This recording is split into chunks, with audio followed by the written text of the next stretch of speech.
DXDC Radyoman Report.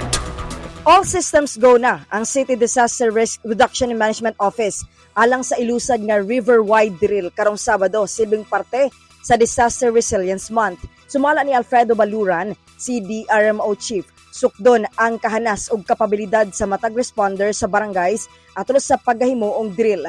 Matod niini, adunay rescue operation o evacuation atol sa pagbansay. Gimanduan niini ang mga barangay officials nga i-designate by clusters ang mga residente sa mga evacuation sites nga ilahang ipang-identify.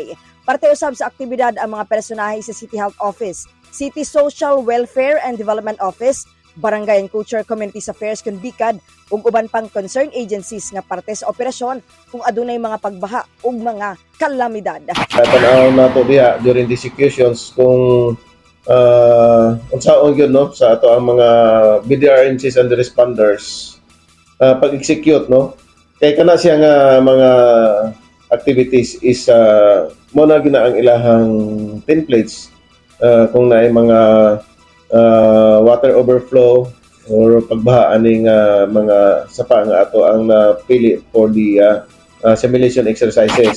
Ikan dinhi sa may CDRRMO kasama mo sa balita ug serbisyo publiko, reaching millions nationwide and worldwide for 70 years. Radyoman Aimee Ginita, Tatak RMN. RMN News, Diretso Balitang Metro Davao.